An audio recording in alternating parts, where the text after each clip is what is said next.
Hi, this is Steph with Belladonna Dyes, and today's project is going to be a single color ice dye in the shade of Sweet Pea, and this tutorial will be going into the playlist of Dharma's Dye Swatches, the single color ice dyes, so I recommend that you check that playlist out.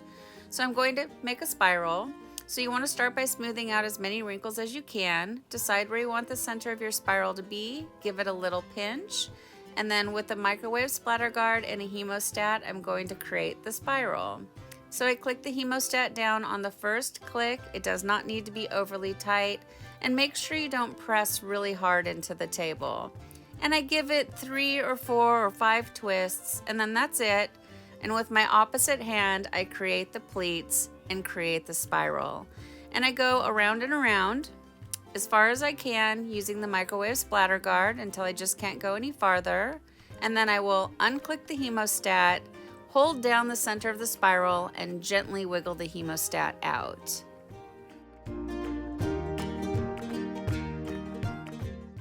I prefer to secure my spirals by using rubber bands, but you could use sinew, you could use kite string, you could use just about whatever you want to. It really is just a matter of preference, but I find rubber bands to be quick and easy. And these are my favorite rubber bands in the color purple, and they come in all kinds of colors: pink, green, I think black.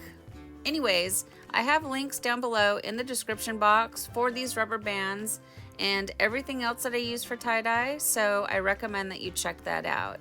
Now, using the microwave splatter guard doesn't create an overly tight spiral, so what I'm doing right now is I'm tightening it up and I'm trying to tuck in all of those loose tails.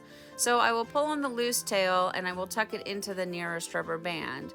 And I will go around the spiral doing this until it's nice and tight, and when I pull on the loose tail, nothing much really happens. Now you can over tighten it to the point where it wants to fold in on itself, so try to avoid that. Now I'm going to be creating an ice barrier for this, so if you have a little bit of loose tails sticking out, that's okay because the ice barrier can pick those up. If you're not using an ice barrier, you'll want to get those tucked in the best that you can.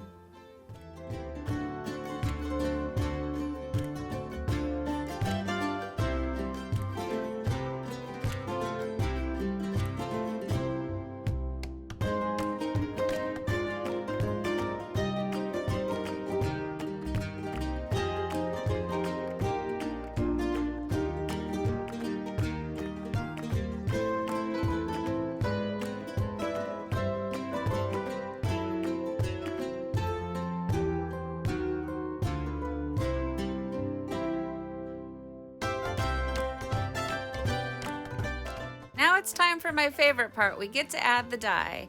And for this project, like I mentioned, it's going to be a single color ice dye.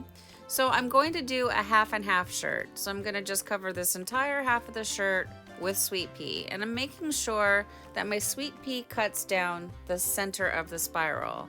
So let's say, for instance, your spiral is kind of wonky and misshapen, like an egg shape, an oval, whatever. It doesn't really matter the shape. You want to focus on where is the center of your spiral and take the dye down through that. Now, these spoons are amazing. I got them from Boredom with Jen, and there is a link down below that'll take you right over to their website, Jen and John, and it's www.boredomwithjen.com. So I definitely recommend that you check out her stuff. Jen is a tie-dyer herself, and John makes 3D printing projects. So being that Jen is an actual tie-dyer herself, she knows what we need, and she designs tools that make life a lot easier for us. So definitely, I highly recommend Jen and John. So again, www.boredomwithjen.com.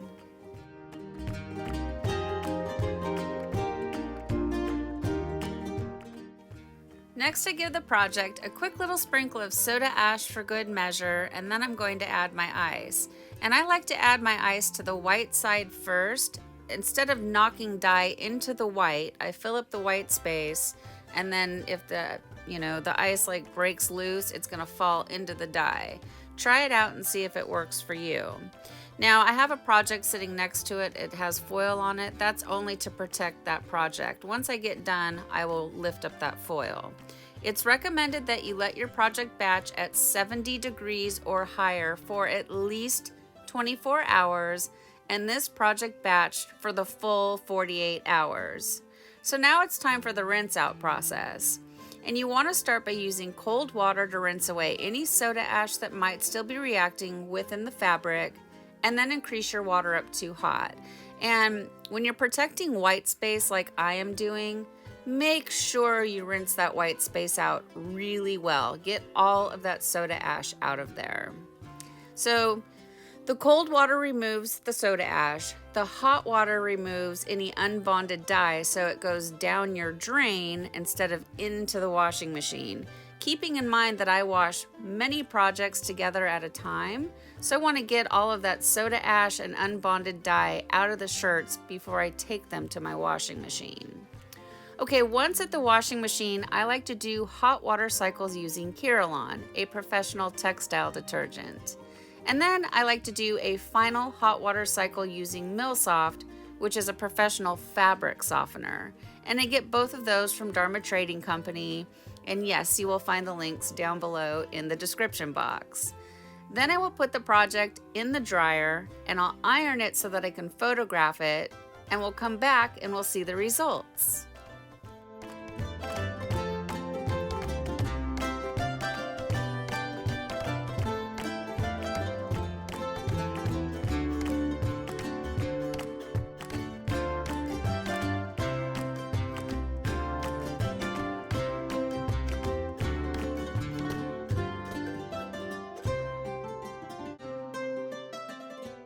Well, here it is, guys. Here's our single color ice dye in the shade of Sweet Pea after it's been washed and dried. And I really love this shirt a lot. I think the spiral turned out perfect. I had to put it against a black background because the white on the shirt is so bright. And then with the white background, it was really glaring and kind of hurting my eyes. So I'm super impressed with the white space that I have achieved on this. It is clean. Now, this color is beautiful.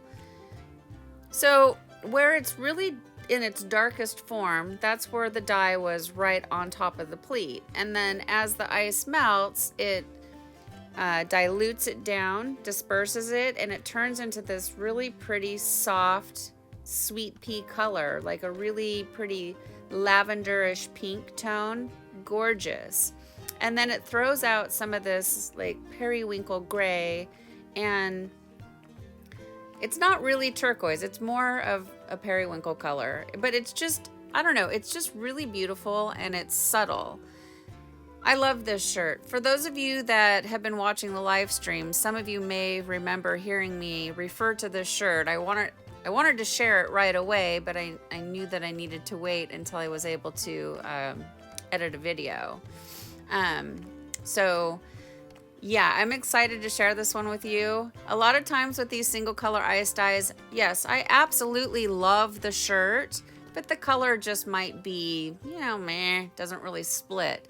This one is fun. It has some beautiful splits. The last time I felt really excited about a color, I think, was powder pink. I love all the single color ice dyes, but certain colors just speak to me, and this is definitely one of them. I feel like I want to make up a whole bunch of these shirts, like one in each size, because I think a lot of people would enjoy wearing this. It has a really sweet sort of Easter springtime feel to it. Yeah, I love this shirt. It's not in my size. This is my swatch, so it's going to go hang in the closet. But I definitely need to make myself one. Now here is the liquid swatch against the ice dye so that you see what it's capable of in both forms. I think it's so much prettier as an ice dye. That's just my personal preference. So overall, I'm pleased with the way this shirt turned out. What do you guys think of Sweet Pea? Please leave me some comments down below. Thank you so much for watching. Please subscribe to my channel, leave a thumbs up, and click the bell and set it to all. That way you get notified of future uploads. And remember, have fun tie-dyeing!